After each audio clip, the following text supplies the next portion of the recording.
ever talk shit and then found out your ass couldn't cash it?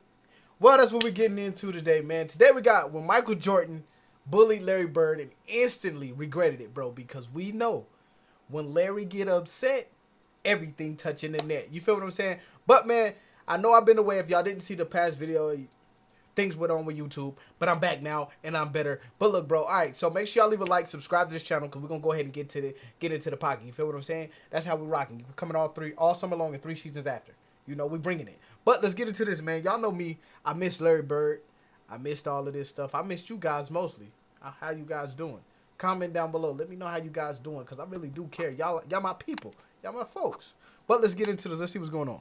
You are currently looking at a 21-year-old Michael Jordan, a kid who is fresh off his junior season at North Carolina and has yet to play in a single NBA game. You are also currently looking at a 27-year-old Larry Bird, who is in his prime. Looking at this matchup on paper, this should have been no contest. Jordan was the leader of the 1984 Olympic team, a team made up of college kids, while Bird, he was leading a team full of NBA All-Stars who were supposed to toughen up the college kids before the Olympics and show them what life in the NBA was like. Only that's not what happened. Instead, Michael would go on to embarrass Larry and in turn created a rivalry that Michael himself would regret, because sure, Mike put up individual numbers against Bird and the Celtics that were absurd, but as you are about to see, during his time in the NBA, Michael Jordan eventually got the best of basically every star he ever faced off against except for one, and that man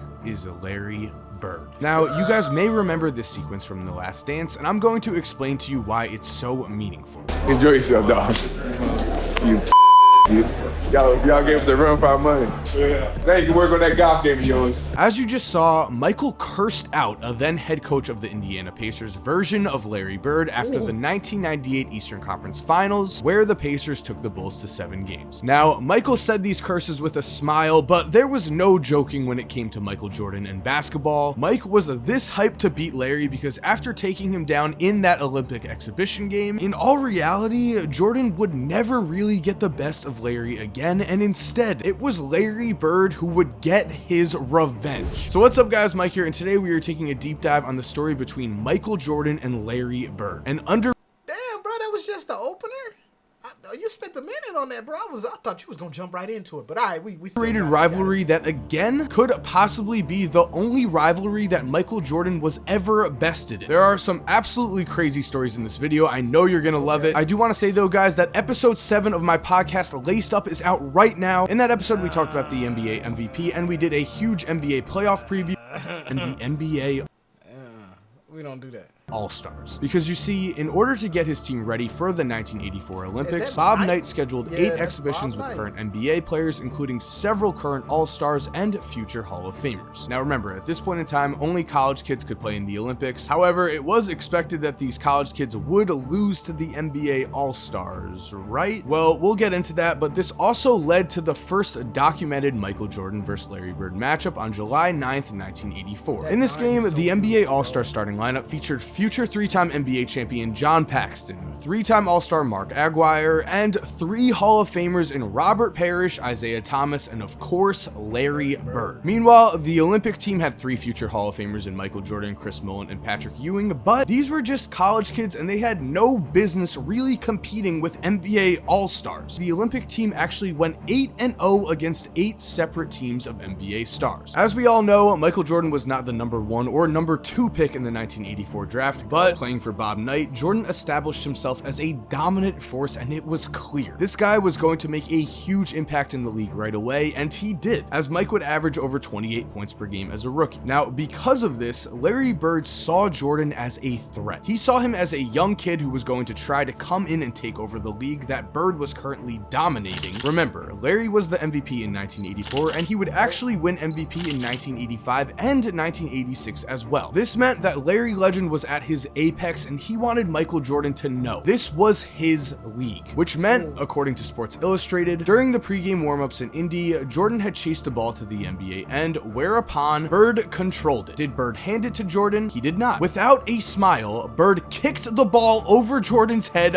back to the Olympians' end. Jordan didn't seem surprised, he just shook his head. 4 nights later, when Jordan crashed to the floor in Milwaukee and Johnson paused to help him up, the NBA coach waved Johnson off. "Get away from him, he's been over our backs all night," shouted none other than Oscar Robertson. Looking at Larry Bird specifically here, you heard Bro, I want y'all to understand, this is a 23-year-old kid coming in the league, and grown men that's been in the league forever like, hey, he gonna do some damage. Don't let him think this is gonna be easy for him, bro. Y'all make it hard for him, bro. Give him what he asked for. Come on. Heard that right. When a ball bounced to the NBA All-Star side and Michael Jordan went to retrieve it, Larry Bird did not give it to him. Instead, he kicked it over Michael Jordan's head. With this, Larry was telling Mike, "I don't care who you are. You're going to have to earn respect in the NBA, and it's going to be tough." The thing is, though, this move would look kind of silly because on this night, Michael Jordan would embarrass the NBA All-Stars, including Larry Bird. Mike would help lead the Olympic team to a win as he showcased his jaw-dropping athleticism and his ability to already seemingly score at will. And of course, it wouldn't be a Michael Jordan game if there was not a huge highlight, which came in the form of this absolutely monster dunk over Robert Reed. Now, as for what Mike thought about Larry's actions during warm-ups, he would later say, quote, "Bird was showing me it was all business now, and I was beneath him. I didn't forget." Which means, I guess you could say, Michael Jordan took this personal. But the thing is, Larry Bird took this personal too. Remember, Larry was in his absolute prime at this point, but so were several Hall of Fame guards and forwards, and as I'm about to show you, Michael would eventually get the best of all of these players, because when Michael entered the NBA, 4 guards/forwards would make the first team All-NBA in Michael's first 2 seasons. And guys, before we continue quickly, remember on this— Come on, bro, no, don't care. Get up out of here, get up out of here. Here we go.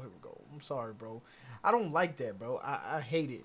Thomas and Dominique Wilkins. Now, as you can see against Dominique, for his career, Michael beat him in everything. Wins, rebounds, assists, steals, blocks, points, you name it. Michael had Dominique's number in the regular season, and in the playoffs, the 2 matched up once and Mike's Bulls swept Dominique. Moving on to Magic Johnson. Michael barely snuck out a win difference in the regular season, and I would say certainly he had better overall numbers, but what was most important was, in their one meeting in the NBA Finals, Jordan dominated and the Bulls won Mike's first championship in 5 games. So again, advantage Mike. This brings us to Isaiah Thomas, the one other name on this list that actually has an argument for besting Mike. Now, in the regular season, Isaiah did win more games, but again, I'd say Mike had better numbers, and then in the playoffs, Mike's numbers were clearly better, but Isaiah does have the win differential here. The thing is though, Mike would get his revenge against Isaiah. He would of course knock out the Pistons in the 1991 Eastern Conference Finals after years of losing to them, a revenge that was so sweet that the Pistons refused to shake hands with the Bulls after they were swept. This revenge makes all the difference because in Michael's matchups against Larry Bird, when looking at them head to head, we can see that in the right— Before we even see this,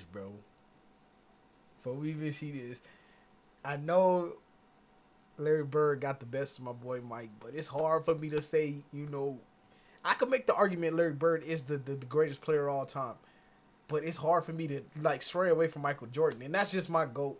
It's appreciate it, hate me, love me, do whatever you want to do, but that's just who I am. That's my GOAT. Regular season, Larry bested Mike in the wins column and put up similar numbers other than score. Then in the playoffs, bam, Bird's Celtics took down Jordan's Bulls all 6 times they played, and even though Mike had some absurd games, including of course his 63-point outburst against the 1986 Celtics where Larry would call Michael Jordan God disguised as Michael Jordan, Larry and his team always got the best of Michael, and that never changed. Jordan would never get revenge over Larry Bird, which is of course not only extremely rare, but makes Larry one of a kind. And the thing is, Mike acknowledged this. When Larry eventually retired, Michael would make this statement: "Larry, I hear that you're retiring. Thank goodness, I'm glad. I'm tired of seeing your face. You brought a lot of sad memories for me. I enjoyed it and I wish you a lot of luck, and I think you had a great and wonderful career. You ruined a lot of my successful games against the Boston Celtics." Some great words and some telling words, because we can see here Larry Bird was really the one guy that Michael Jordan never got. And sure, Larry Bird's Celtics were better, but it was respect, bro.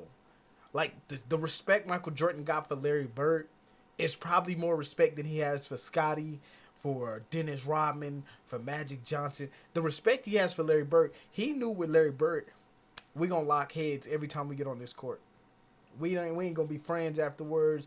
We not gonna associate. We not gonna play golf. We not gonna do this. You see what I'm saying? Like, I feel like they were so competitive. If they was eating a burger, they'd be looking at each other the whole time trying to see who gonna eat theirs first. Like, but it's respect though. That's what it really is. It's just respect, cause that's what it is, bro. When you got somebody who always seem to got your number, you respect that person because you don't understand just how difficult it is to get Michael Jordan's number.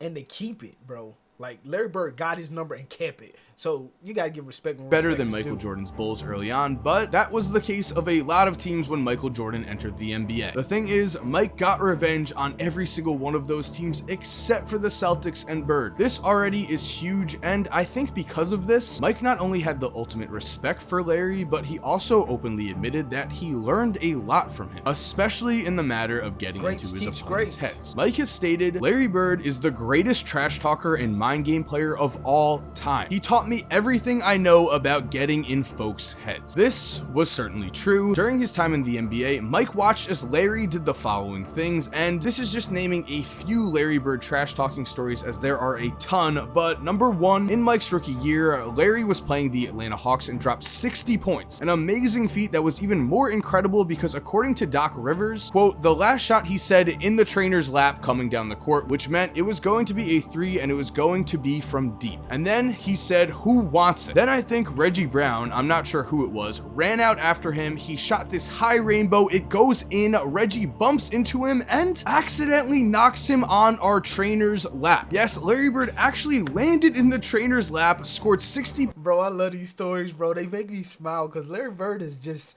he a different type of animal, bro. Just points different. On the Atlanta Hawks, and the Atlanta Hawks bench celebrated. Absolutely amazing. Story number two, of course, Larry went into the locker room before the 1988 three-point contest, asked everyone competing who is coming in second, then proceeded to keep his warm-up jacket on and win the contest on this final shot. This is a tie for the money. Walk off, look, he's up going. Yo! Larry Bird at the buzzer with the two-point ball. Then, of course, we have number... Bro, like, hey, give my check. It's time to go. Where my check at? I done won. Let's go.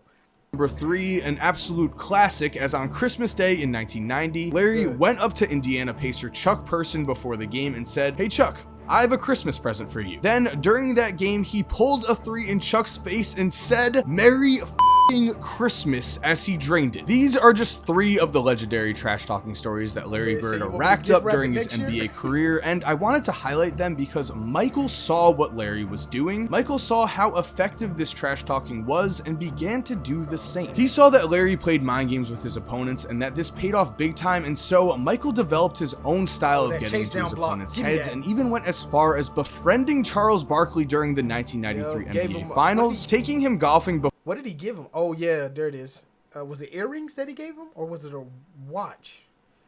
Holding off and a 29 gift to game. Yeah, I think it was a watch. Or was it a ring? If y'all know what he gave Charles, let me know, bro. Because I swear, I think it was a watch. It might be earrings. But I thought it was a watch. I don't know. We're going to figure it out. Before game 4 of those finals and giving him a $20,000 earring so that Chuck would lose his competitive edge. That's right. When asked why he did this, Mike supposedly said, he won't get in my way the rest of the series. What's $20,000 to me? Charles thinks we're great friends. I hate that fat f***.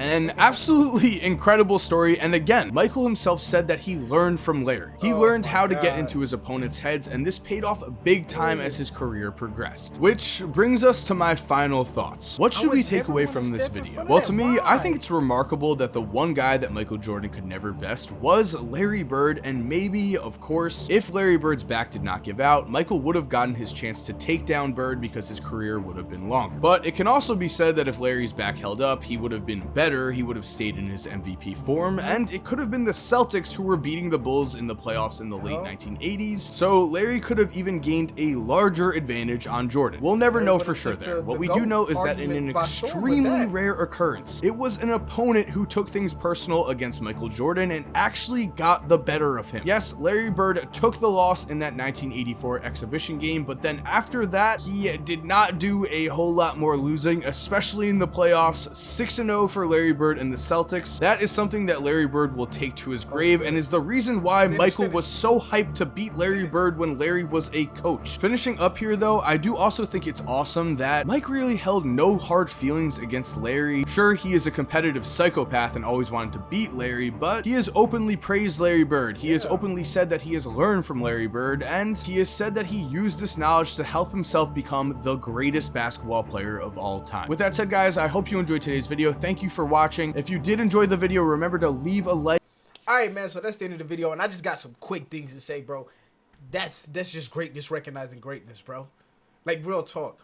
Larry Bird is one of the great, if not the father of basketball, we gotta call him like the second greatest player to ever touch a basketball, in my eyes. Now, somebody gonna put him number one. That's fine. That's you, bro.